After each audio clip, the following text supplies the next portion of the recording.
The station smelled like burnt oil and cheap noodles, and that was exactly how I liked it. Nobody important ever ate cheap noodles. Nobody important ever hired guards off a public board where the going rate was barely enough to cover fuel. That suited me fine. I had spent 3 years making sure nobody important ever looked at me twice. So when a message came through, asking for the lowest cost security contractor available for a 2-day transport job, I answered it before I even finished reading the details. Low pay meant low attention. Low attention meant I could keep doing what I had been doing since I left the service, disappearing. I met her in a docking bay that still had condensation dripping down the walls. She was tall, for her kind, with pale blue skin and silver hair pulled back so tight it looked painful. She wore a traveling coat that had clearly once been expensive, but was now patched at the elbow. Her eyes swept over me the way you'd look at a piece of furniture you weren't sure would hold your weight. "You are the guard?" she asked, like she already regretted the question. "That's the job posting, yes." "You seem," she paused, searching for a polite word and not finding one, "unremarkable." "I get that a lot." Her name was Ithra Venn, and she told me almost nothing else. Just that she needed transport to a summit 3 systems away, that she could not afford anyone with a real reputation, and that she needed someone who wouldn't ask questions. I told her that suited me perfectly, because I never asked questions either. It was the truest thing I'd said in years. What she didn't tell me, what I only pieced together from the tension in her shoulders and the way she kept glancing at the docking bay entrance, was that she wasn't just some minor noble making a routine trip. She was the last surviving heir of a royal house that had been gutted in a coup 2 months earlier. Her fleet was gone. Her titles were gone. All she had left was a seat at a peace summit that might be the only thing standing between her people and complete collapse.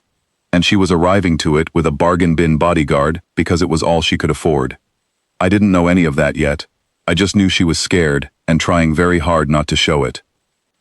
The ship was small, a leased transport with peeling paint, and a navigation system that groaned every time it recalculated a course.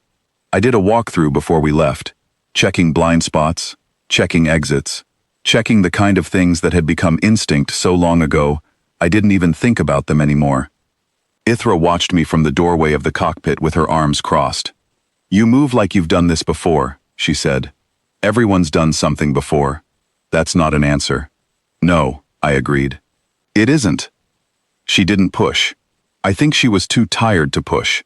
Too busy holding herself together to worry about the strange, quiet man she'd hired for less than the price of her coat. We left the station an hour later, and for the first day, nothing happened. She stayed in her cabin most of the time, going over documents on a cracked datapad, muttering to herself in a language I recognized but pretended not to. On the second day, things got interesting.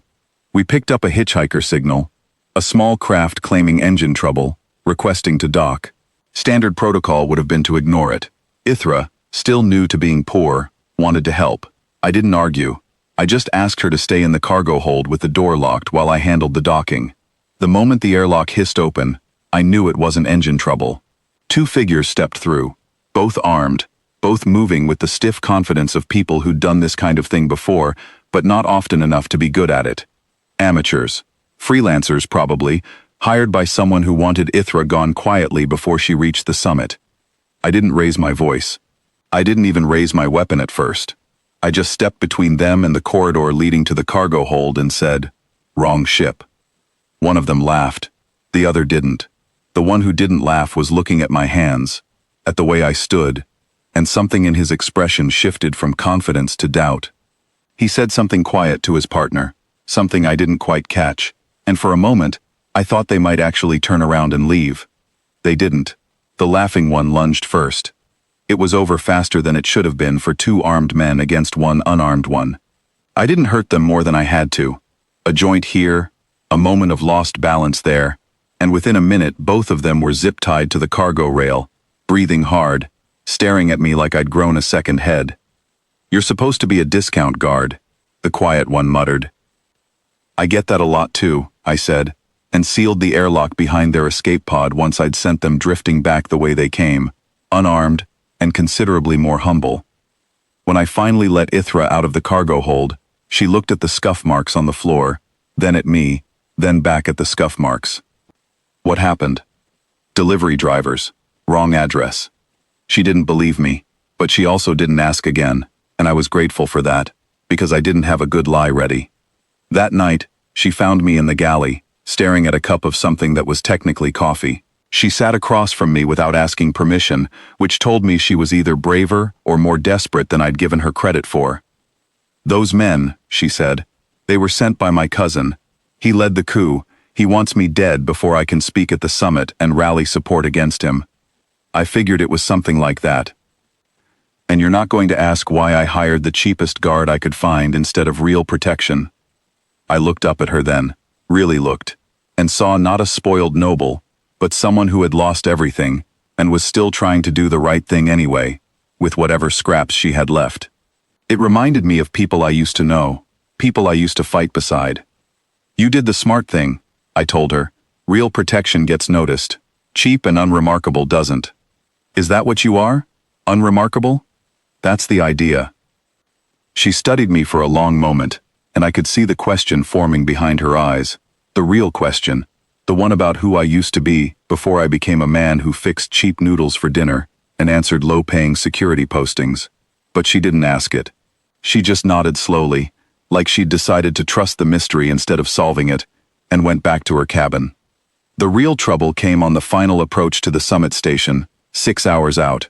My proximity sensors picked up 3 ships breaking formation from a merchant convoy, moving fast, moving wrong. I didn't need to check twice to know what they were. Ithra's cousin hadn't sent amateurs this time. "Get to the escape pod," I told her. "There isn't time, and even if there was, I'm not running. If I don't reach that summit, everything my family has ever stood for dies with me." I didn't have time to argue, so I didn't. I told her to seal herself in the cockpit, lock the door, and not open it for anyone but me. Then I went to meet 3 ships full of people who wanted her gone.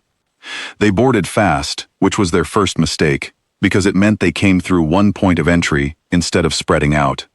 I met them there. What followed wasn't a fight so much as a demonstration. Years of training that had never really left me, no matter how hard I'd tried to bury it under noodle stands and low-paying contracts. I didn't kill anyone. I didn't need to. Every strike was measured. Every movement was about ending the confrontation as quickly and cleanly as possible, because the goal was never to punish these men. The goal was to make sure Ithra reached that summit alive. It was the last one, the squad leader, who finally said my name. He said it like a question at first, like he couldn't believe it, staring at my face, like he was matching it to something he'd only ever seen in old military records. Then he said it again, quieter, and his weapon lowered on its own, like his hands had made a decision his mind hadn't caught up to yet. "You're supposed to be dead," he said. "Everyone said you were dead." Everyone was wrong. He didn't fight after that.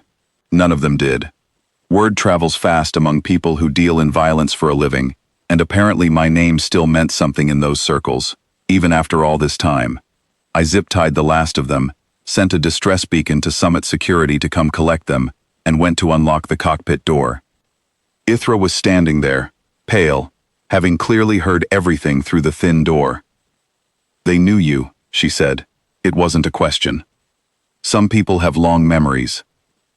"What is your name? Your real name?" I told her. It took her a moment to place it, and then I watched her face change, not with fear, but with something closer to disbelief, and then something that looked almost like relief, like she'd been carrying a weight she didn't know she could put down. My name belonged to old campaigns, to old wars that had ended before some of the people on that ship were even born, to a reputation I'd spent years trying to walk away from because I was tired of what it meant to other people, tired of being a symbol instead of a person. "You could have told me," she said quietly. "You could have charged 10 times what I paid you. You needed a guard, not a legend. I gave you what you needed."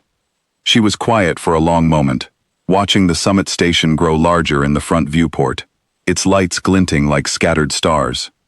"Why did you really take this job? A queen with no fleet, no money, no real power left. You could have picked anything." I thought about that question for longer than I expected to. "Because you didn't ask for a legend. You asked for help. That's rarer than you'd think." We reached the summit an hour later.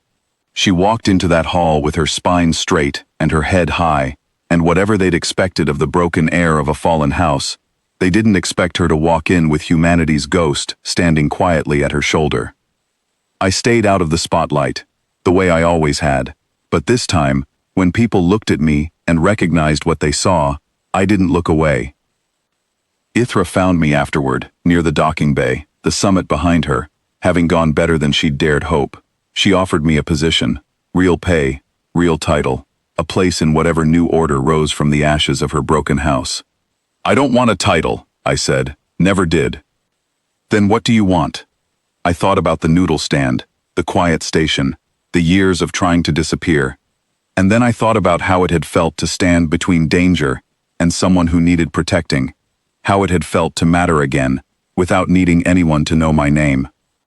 "Another cheap contract," I said, "somewhere quiet, preferably with terrible coffee." She laughed, really laughed, for the first time since I'd met her, and told me she thought that could probably be arranged.